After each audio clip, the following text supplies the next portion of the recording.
Hello traders, मैं हूं अगोर और आज की वीडियो में आपको वेलकम करता हूं। आज से पहले हमेशा जितनी भी हमने वीडियोस बनाई हैं उसमें मोस्टली आपने मुझे देखा होगा, मैंने बिटकॉइन के हवाले से प्रेडिक्शन की और हमेशा बिटकॉइन की ही जितनी भी एनालिसिस था वो आपके सामने मैंने पेश किया और आल्ट्स के ऊपर बहुत कम बात की है। तो मैं फर्स्ट टाइम आल्ट्स के हवाले से ये वीडियो बनाने जा रहा हूँ। एक इसके अंदर सबसे पहले बात करते हैं हम सोलाना की। पहले नंबर पे मैंने सोलाना को रखा हुआ है। इसको मैं बहुत अरसे से फॉलो कर रहा हूँ। अगर आप हमारे ग्रुप के पुराने मेंबर हैं तो आपको पुरानी पोस्टें भी मेरी याद होंगी जब हमने इसकी अंडर $10 की इसकी प्रेडिक्शन की थी। और उसके बाद अगर आप मुझे तब से फॉलो कर रहे हैं तो इसको फॉलो करते हुए 21 पे, 40 पे, यानी कि 21 पे, 40 पे और फिर यहाँ 100 पे भी मैंने इसके बारे में आपको बताया था कि इसने बहुत ऊपर जाना। पहले वीडियो देख लेते हैं फिर उसके बाद सोलाना की बात शुरू करते हैं। 5 को सपोर्ट बना ली सोलाना की, तो उसके बाद यानी कि सोलाना मैक्सिमम 300 या फिर 330 तक अपना न्यू एटीएच मार सकता है। जी ट्रेडर्स, तो वीडियो आपने देख ली किस तरह से फिर सोलाना ने $200 को टच करके वापस रिट्रेसमेंट ली है। तो अभी भी मैं अपनी जो मेरी प्रेडिक्शन है सोलाना के हवाले से मैं उस पर कायम हूँ। ये काफ़ी पुरानी वीडियो थी तो, लेकिन अगर इसको पुल बैक मिलता है यहाँ से 180 से तो 151 और 116 इसकी अभी की जो सपोर्ट जोन है वो ये दो हैं। और नीचे अगर हमें डीपर रिट्रेसमेंट देखने को मिलती है सोलाना के अंदर तो पहला टारगेट 80 का और 44 का, ये दोनों आपको मिस नहीं करने चाहिए। इसके बाद अगर ऊपर इसकी टारगेट्स की बात की जाए तो मैं बहुत पहले ये बता चुका हूं कि पहला टारगेट मुझे 300 350 का लग रहा है। फिर उसके बाद की बात जो है ना, जब हम एटीएच ब्रेक करेगा सोलाना उसके बाद ऊपर की बात करेंगे। वो उस वक्त का वॉल्यूम देखते हुए इसको जो है ना सोलाना को फिर प्रिडिक्ट करेंगे कि ये अब कहाँ तक जा सकता है मौजूदा वॉल्यूम के हिसाब से। पहला टारगेट तो इसका ऑब्वियसली एटीएच होगा। जी ट्रेडर्स, अगर टोन की बात की जाए तो ये खाली ब्लॉकचेन नहीं है बल्कि ये काफ़ी स्टेबल इन्वेस्टमेंट है, क्योंकि इसका जो मोस्टली डिलेटेड है वो मार्केट के अंदर है पड़ा, यानी कि 68-70% ये मार्केट में अवेलेबल है। तो इसके ऊपर कुछ इतना ज़्यादा सेलिंग प्रेशर नहीं पड़ेगा इन केस अगर फ्यूचर में इसको देखा जाए। तो इसकी टेक्निकल की बात करते हैं तो टेक्निकली अभी जो इसकी मेजर रेजिस्टेंस है वो 7.2 की है और जो मेजर सपोर्ट है इसकी 4.5 की है। अगर इन केस यहाँ से इसको पुल बैक मिलता है तो यहाँ $3 के पास इसको लाजमी देखें और इसका ऊपर निकलते हुए फिर जो इसके टारगेट्स होंगे जो मैं देख रहा हूँ वो $10 यानी $10 और फिर $12 और उसके बाद $16 के हैं। तो टॉन अच्छा प्रोजेक्ट है, इसको दूसरे नंबर पे मैंने रखा है। थर्ड नंबर पे ट्रेडर्स मैंने नेयर को रखा है। उसकी रीजन ये है कि ये स्ट्रॉन्ग एआई प्रॉक्सी है, इसकी सर्कुलेटिंग सप्लाई भी तकरीबन 91% जो है फुली ड्यूलेटेड वैल्यू जो है इसकी वो मौजूद है और जो टोकन है वो ऑलरेडी सर्कुलेशन में, जिसकी वजह से इसके ऊपर सेल प्रेशर कम होगा। टॉप लेयर 1 की ब्लॉकचेन है। फाउंडेशन जो है इसकी जो फाउंडर है उसको भी एआई में अच्छी खासी एक्सपर्टीज है पड़ी। और वैसे भी ये कॉइन अच्छा प्रोजेक्ट है जो कि अभी इस टाइम अपनी जो इसकी मार्केट स्ट्रक्चर की रेजिस्टेंस थी उसको तकरीबन ब्रेक कर चुका है।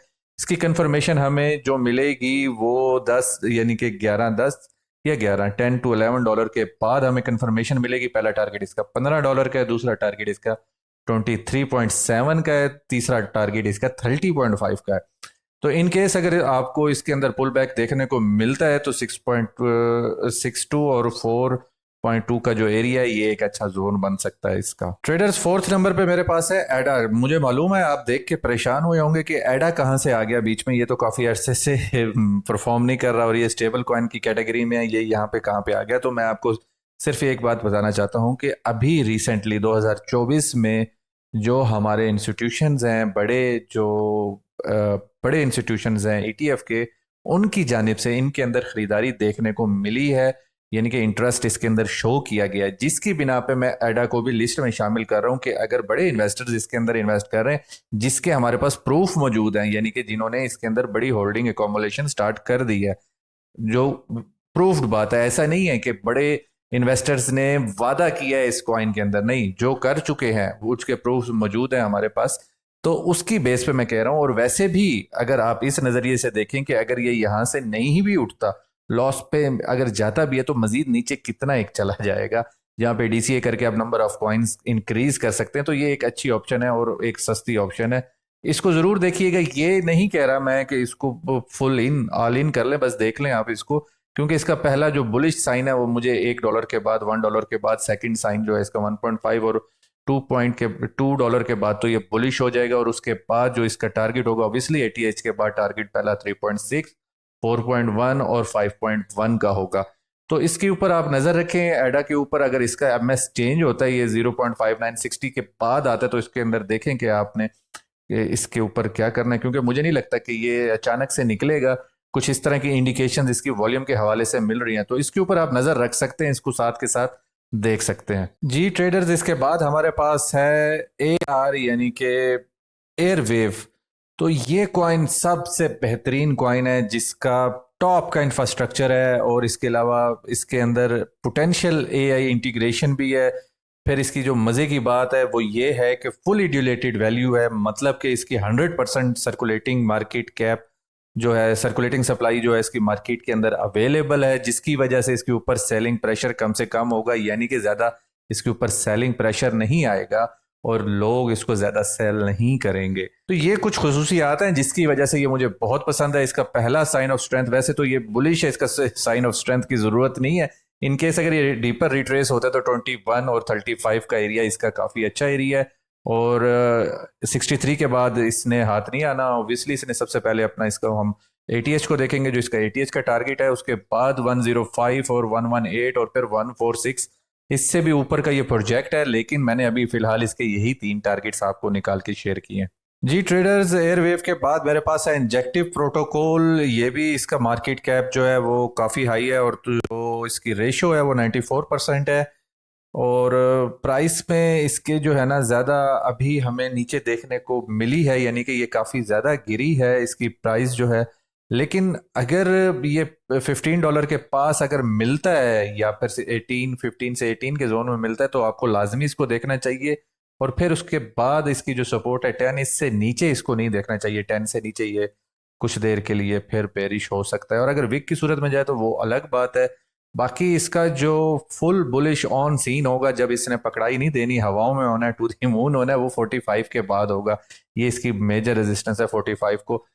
लेकिन जब यहाँ से हम जा रहे होंगे ऊपर, तो ऑब्वियसली इसने निकलना है। इसका पहला टारगेट 64 का है, दूसरा टारगेट 74 का है, तीसरा टारगेट 104 का है। तो आप इसको देखें, इसके ऊपर भी रिसर्च करें थोड़ी सी जी ट्रेडर्स। इंजेक्टिव प्रोटोकॉल के बाद हमारे पास है आयोज USDT, जो कि डिसेंट्रलाइज स्ट्रीमिंग और स्टोरेज के हवाले से काफ़ी मशहूर है, फुली ड्यूलेटेड है। इसका जो सप्लाई है, यानी कि इसके ऊपर फर्दर कुछ भी सेलिंग प्रेशर नहीं होगा, और डिसेंट्रलाइज्ड AI कंप्यूट नेटवर्क जो कि इसको यूनिक बना रहा है, टॉप जो इसकी टेक AI सेक्टर है उसके अंदर काफ़ी यूनिक बना रहा है।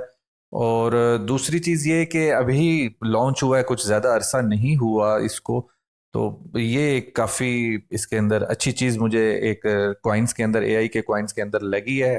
तो इसको आपने लाजमी देखना है। फिलहाल जो है ये 0.81 के एरिया के अंदर जो है ना फंसा हुआ है। अगर ये एरिया इसका होल्ड कर जाता है और यहाँ से इसको ऊपर की मूव मिल जाती है, तो well and good. Pull back पे आपने 0.53 पे इसको लाजमी देखना है। नीचे आता है तो पहला टारगेट ये है, इससे नीचे आपने इसको नहीं देखना। तो ये एरियाज हैं इसके नीचे की तरफ, और अगर ये यहाँ से ऊपर की तरफ उठता है तो फिर उसके लिए हमारे पास जो इसका टारगेट है वो 1.2, 1.3 एंड 1.65 है। तो इन टारगेट्स के ऊपर आपने नजर रखनी है आयोस के लिए ट्रेडर्स। आयोस के बाद है हमारे पास विफ USDT। इसकी जिसको डॉग विफ हैट भी कहा जाता है, कुछ इस तरह से इसके मुख्तलिफ नाम है, और ये भी काफ़ी अच्छी पोजीशन के अंदर खड़ा है, फुली ड्यूलेटेड है।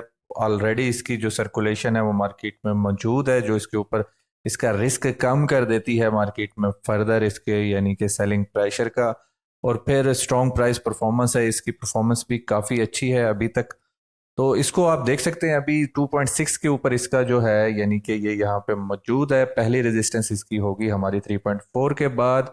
ये जब इसको फ्लिप कर लेगा तो पहला टारगेट हमारा ऑब्वियसली इसका ये वाला 4.8 वाला एरिया होगा। इस जोन के ऊपर नजर रखनी है। अगर यहाँ से हमें पुल बैक मिलता है और रिट्रेसमेंट के लिए हम 3.4 तक आते हैं या 4.1 तक आते हैं, तो फिर ये एक अच्छी अपॉर्चुनिटी बन सकती है। पहला टारगेट 5.8, 6.3 और फिर 7.7 का इसका अभी का टारगेट है, जबकि ये काफ़ी ज़्यादा बड़ा प्रोजेक्ट है इससे बढ़कर, यानी कि ये काफ़ी आगे तक जा सकता है।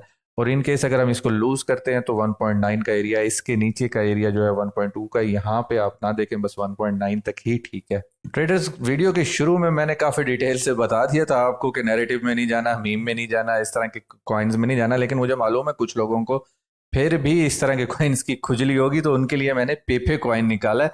पेपे कॉइन का ये हुआ कि वीडियो बनने से पहले ही ये हमारा जो टारगेट 1 था उसको अचीव कर चुका है, लेकिन इसके पुल बैक पे देखें इसकी मेजर सपोर्ट जो है वो 600 के पास है, लेकिन 1400 से 600 अभी आना इसका मुश्किल है।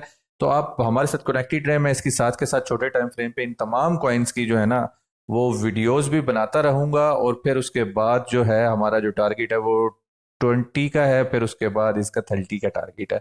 काफी बड़े टारगेट है मीम के हवाले से, लेकिन इसमें पोटेंशियल है, ये कर सकता है। तो इसके अलावा आपको अगर free trade call free signal चाहिए तो इस वीडियो के डिस्क्रिप्शन में हमारे ग्रुप का लिंक मौजूद है, एक तो उसको ज्वाइन कर लें। मुझे मालूम है कि अभी 9 कॉइन्स हुए हैं, एक कॉइन रहता है, वो मैं अगली वीडियो में बताऊंगा। उसके लिए आपने कमेंट में करके बताना है मुझे कौन सा कॉइन हो सकता है, या आप किस कॉइन को समझते हैं कि वो कॉइन इस लिस्ट में शामिल होना चाहिए था, जो कि मैंने अभी तक इस लिस्ट में शामिल नहीं किया। बाकी अगर आपको free trade call free signals और लाइव अपडेट्स, मार्केट अपडेट्स और लर्निंग लेसन्स वगैरह, सेशंस वगैरह लेने हैं तो हमारा ग्रुप ज्वाइन कर लें। आज की वीडियो कैसी लगी कमेंट में लाजमी बताइएगा, और मजीद इसी तरह की वीडियोस बनाता रहूं तो भी बताइएगा। तो अभी तक के लिए इतना, मिलते हैं अगली वीडियो में। Happy trading.